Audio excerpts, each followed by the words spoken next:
We tend to go about our days thinking, that real danger is somewhere else, not where we are. Yeah, like it's confined to dark alleys or news reports from far away. Exactly. But the truth, the really chilling part, is that sometimes the biggest threats are hiding right there. Oh, your coffee shop, the drive-thru you always use. Or even just waiting at the end of your own driveway. So today we're going to share some true stories. These are accounts from people who suddenly found themselves in incredibly frightening situations with strangers. We're talking about stalking, manipulation, really bizarre threats in public places. And our goal isn't really to analyze them in depth, more to just tell the stories, how they were actually experienced. Yeah, it's about that unsettling moment of realization. When you understand someone sees you as a target, often when you least expect it. Let's start with one that shows how a situation can seem plausible, maybe just slightly off, but then turns dangerous very quickly. This involves a friend, let's call her Kat, who was looking for a job. The narrator herself mentions she lives in a big city, one known as a hub for human trafficking. So awareness was already high. Extremely high. She calls herself an avid murderer, always carried pepper spray, 2 knives, even a taser. Really cautious. Wow, okay. Despite that, the danger started subtly. Kat found this supposed modeling gig for sports clothes on Craigslist. Okay, that can be a bit risky sometimes. Right. First little flag, then the interview location. It was this Starbucks way out of the city, kind of isolated. Away from regular foot traffic. And the interviewer, this guy Jack, he had this weird accent nobody could place. The narrator said Kat was bombing the interview, honestly. But you don't care. Didn't seem to care about her answers, her portfolio, nothing. Which is strange, right, if it's a real job. That's a big indicator. A lack of professional scrutiny. Then came the pivot. Out of nowhere, Jack asks Kat if she'd do lingerie shoots. Whoa, okay. Total switch from sports clothes. Completely. And when they asked to see his work, he flashed an Instagram page for a second. It was only photos of women with no clothes on. None. Then he pulled the phone away super quick. Okay, huge red flag there. Massive. And here's the really crucial part, the pressure. Jack suddenly insists they have to go right now to a studio to sign papers. Right now? Why? His reason was, it has to be done today because apparently his coworkers won't do it right. The manufactured urgency. We see this pattern. It's a tactic. Explain that a bit. Well, by insisting it must happen immediately, they cut off your time to think, to check things out, talk to someone else. It forces you into their timeline, their control. It's about isolation. And it worked. They felt pressured, so they followed him in their car. Oh, man. The drive just made everything worse. He led them way out into the desert. The narrator noticed the road had a median, making it impossible to just do a quick U-turn. Feeling physically trapped. Totally. She got scared enough that she quickly snapped a picture of his license plate and sent it to her friends on Snapchat, just in case. Smart move. Documenting something. Finally, they reached the address he'd given for the studio, and they realized... What was it? It was a casino. Not a studio, a casino out in the middle of nowhere. That location disparity. Yeah. That broke the spell, right? The story didn't match reality. Exactly. They immediately did this rough, fast U-turn and just floored it back towards the city. And Jack? He called instantly, asking where they were going. Kat hung up and tried calling back maybe a minute later. Let me guess. Number disconnected? Yep, number disconnected. And the Craigslist ad, gone. Just vanished. Wow. Wipe the entire digital trail. That's chillingly efficient. Shows intent. Absolutely. Okay, let's shift from that kind of calculated lure to a different sort of vulnerability.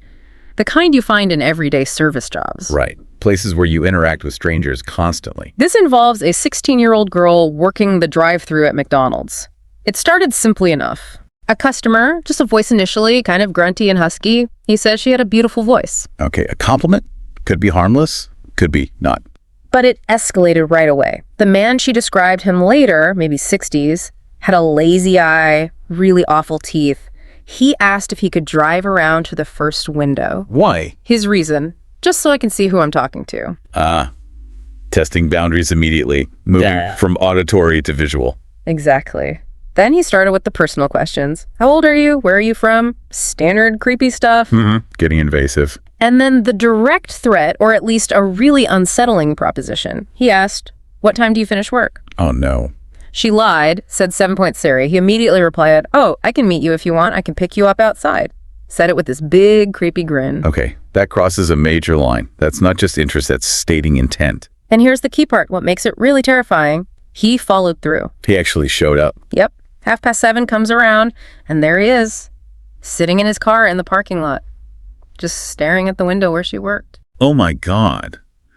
That demonstrates real intent. He wasn't just talking. She was terrified, had to hide in the back, like in the stock room or something, for 40 minutes until he finally drove off. Proving the threat was credible, he was willing to wait. And it didn't end there. He came back about a week later. Still trying. This time, her manager dealt with him, but the man just kept asking the manager for the girl's name, her address, her surname. Actively seeking, identifying information, that's moving towards targeted stalking. Very scary. Definitely. Now, let's move into a professional setting, but one with its own risks. This story is from a young woman working in a steel pipe processing plant. Okay, so a very male-dominated, probably high-risk environment already. Yeah, she operated a giant forklift. She knew the environment, was used to it, but then a new trucker started making deliveries. And he caused problems. Immediately. First day he saw her, started calling her sexy girl arm candy, asked her age, if she was married, even though she wore an engagement ring. Ignoring clear boundaries. She shut him down directly, said something like, "I'm here for a paycheck, not a date." Very clear, very professional boundary. Good for her. Did it work? Nope. The very next day, he was back, and a coworker saw him. Doing what? Holding his phone up, pointed at her, taking pictures of her while she was on her break. Whoa. Okay, that's covert surveillance. Yeah. He moved from verbal harassment to actively documenting her. Security got involved right away. Apparently, the rules at this plant were incredibly strict. Bomb-sniffing dogs, the works, unauthorized photos were a huge deal. They caught him. Well, he deleted the photos before security could actually confiscate the phone or prove it. But they believed her and the coworker. He was barred from the property permanently. Good. Even without the photos, the act itself was enough. But here's the part that really validates her fear, her strong reaction. A coworker looked him up later. And found something. Yeah. The guy had prior assault charges on his police record. Wow. So her gut feeling, her reaction to his initial harassment, it was spot on. Yeah. He was genuinely dangerous. Exactly. It confirms that sometimes that immediate discomfort, that feeling of being unsafe, is absolutely correct. Now, this kind of persistence can get even scarier when it crosses into the digital world. Online harassment and stalking. Yeah, that brings a whole different set of problems. This story involves a staff member on a Discord server. They identify as gender fluid and had posted some selfies.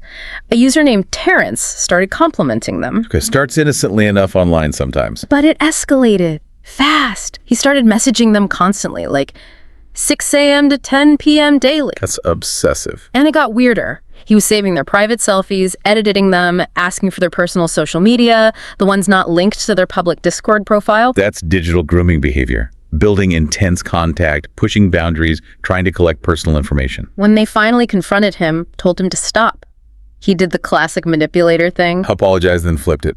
Exactly. Apologized, then immediately started this huge guilt trip, started sharing their private messages, sharing the edited photos with other server members. Oh, weaponizing the private communication. Yeah. Trying to isolate and shame them. It got worse. Threats of self-harm, blaming the victim, saying things like she was the reason he was having an identity crisis, just aggressive victim blaming. That's incredibly manipulative and dangerous behavior. He got banned from the server, obviously, but he didn't stop. Oh. He joined other servers he knew she was in, trying to keep track of her. And then the truly terrifying part, he somehow found her private, personal social media accounts, the ones with zero link to her Discord identity. That takes serious, dedicated effort. That's deliberate stalking, bridging that online-offline gap. And then came the ultimate proof he'd crossed that gap. He sent her a message naming the specific Tim Hortons on her actual main street, where she lived. Oh my God. He found her physically? Yes. He'd moved from online obsession to real-world surveillance. Then he started harassing her actual friends, people she knew in real life, even contacted her mother. That is a complete nightmare scenario. The absolute terror of an online stalker manifesting in your physical life, involving your family. It really is. Okay, let's shift gears slightly to encounters that are less about prolonged stalking and more about sudden, bizarre, and purely visual threats in public. Right, those moments of just unexplained, terrifying behavior. First one, a 16-year-old girl walking her dog. A big dog, intimidating looking. She's out near a park around dusk, and the dog, who she says never barks, never growls usually. Starts growling. Yeah, a low growl just staring off into the distance. Animals often sense things we don't. What did she see? In the distance, there's this man. He's shouting erratically, swinging his arms, even like biting at the air, acting like a, quote, crazy zombie. Okay, clearly disturbed behavior, unpredictable. Then the dog barks. Yeah. Loudly, and the man's reaction.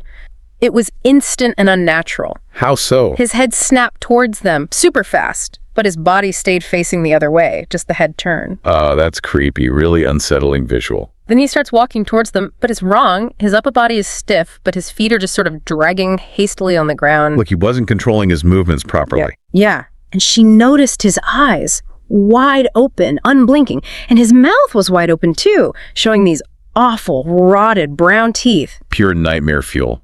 What did she do? She ran, grabbed her dog, and sprinted home, locked the door, terrified. I don't blame her. But it didn't end there, did it? No.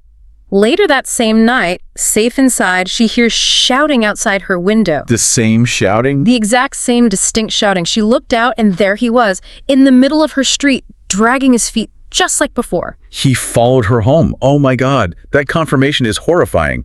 Confirmed he knew where she lived? Unbelievably scary. Okay, next one. The townhouse watcher.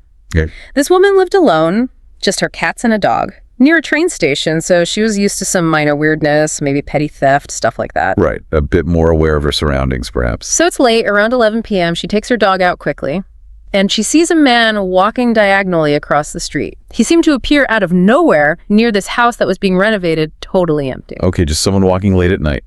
Could be nothing.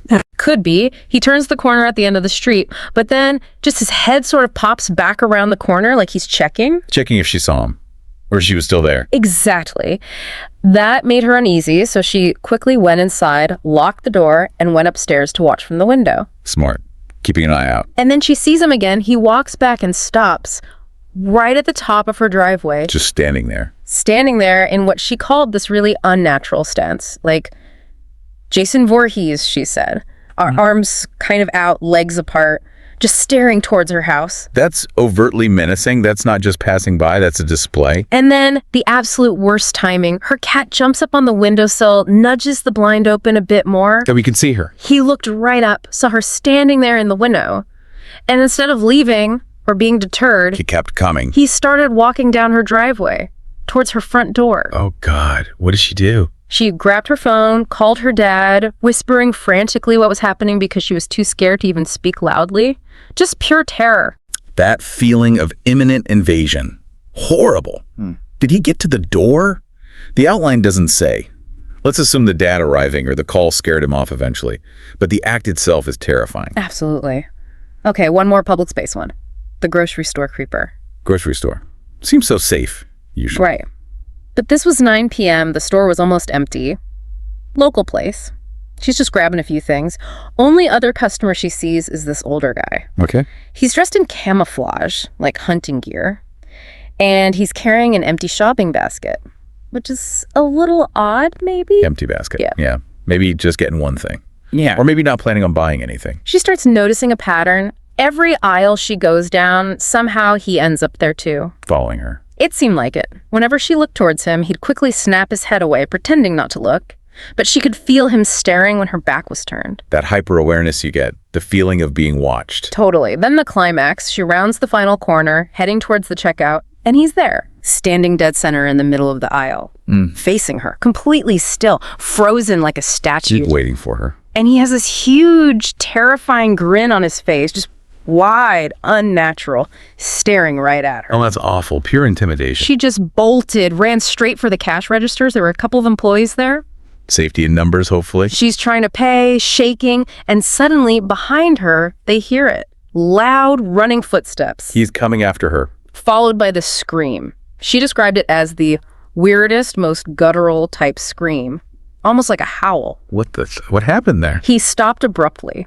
Maybe 4 or 5 feet behind the person bagging her groceries, just stood there, blankly staring at them all, silent for a second. The tension must have been insane. Then he just started screaming again and ran full speed right out of the store, disappeared into the parking lot, gone in seconds. Just chaotic, bizarre, terrifying behavior, leaving everyone completely stunned and scared. No explanation. None at all. Okay, our last account is a bit different. It's a prolonged ordeal lasting 6 months, experienced by a motel night auditor. Night audit shifts. Often alone, vulnerable times. Definitely. It started subtly.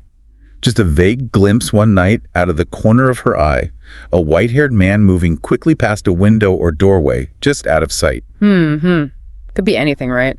A guest, someone outside. Could be. Nothing happened for months. Ugh. Then, one night around 1 a.m., a man comes into the lobby. White hair. It's him. He introduces himself as John. Okay, what does she want? He apologized, said he hoped he hadn't scared her before, and then he explained his routine. Which was? Apparently, he gets an adrenaline rush by running around town, completely naked. He just admitted that to the night auditor. Casually. But then he said the really terrifying thing. The part that showed this wasn't just random. What did he say? He said, I noticed you've been working here 6 months or so. He knew how long she'd worked there. I never said hello before. You work quite a lot compared to the other girl. Oh my God. He hadn't just seen her once. He'd been watching her. For 6 months, every weekend shift. Precisely. This wasn't a one-off glimpse. This was long-term, dedicated surveillance, finally culminating in direct contact and this creepy confession. That is profoundly disturbing. Knowing someone has been tracking your routine for that long. It gets worse. After that confession, he started showing up weekly, leaving bribes for her, expensive candy, bottles of wine, trying to build some kind of connection. Ugh, unwanted gifts, more boundary crossing. The final incident, it was 1 a.m. again. She hears tapping on the lobby window. It was him. It was John, completely naked, holding up a bottle of champagne he'd left earlier, tapping on the glass, trying to talk to her. Oh, absolutely not. That's horrifying. She just recoiled, rushed further back into the office area, covered her eyes, refused to look or engage. Eventually, he left. But can you imagine? 6 months of being watched, culminating in that visual threat, essentially. It's staggering. Yeah. So these stories, they come from all different places, right? Workplaces, online, just walking your dog, quiet streets. But they all highlight how quickly boundaries can be violated and how surveillance, whether it's brief or prolonged, is often the first step. And how fast the evidence can disappear sometimes. The Craigslist ad, the deleted photos, the guy running out of the store. Right. It often leaves the victim with the trauma and the fear, but very little concrete proof afterwards. Yeah. Which makes immediate safety measures and awareness so critical. So if there's one core takeaway from all these accounts, what would you say it is? I think it really boils down to trust your instincts, that little alarm bell, that feeling that something is just off. Even if you can't explain it logically, even if you feel like you should be polite. Especially then. These stories show repeatedly that when someone starts testing your boundaries, asking strange questions, showing up unexpectedly, following through on weird suggestions, that instinct is usually right. The threat is often very real. It's about recognizing that shift from simple interaction to something predatory and acting on it for your own safety. Definitely. And it makes you think, doesn't it? Yeah. In this world where we share so much, maybe unintentionally, how much of our lives, our routines, our locations are visible. Yeah. Visible to someone who might be looking for the wrong reasons. Trying to connect those dots from online to your actual front door. It's a sobering thought. Something to really consider about personal security in the modern age. Absolutely. Well, thank you for joining us as we shared these unsettling stories. We hope they offer some perspective, maybe reinforce the importance of staying aware. Stay safe out there. Please stay safe. And if you appreciate these kinds of true terrifying stories, please come Horror Docx. Like, share, subscribe to our channel Horror Docx. Thank you for listening. We'll see you next time.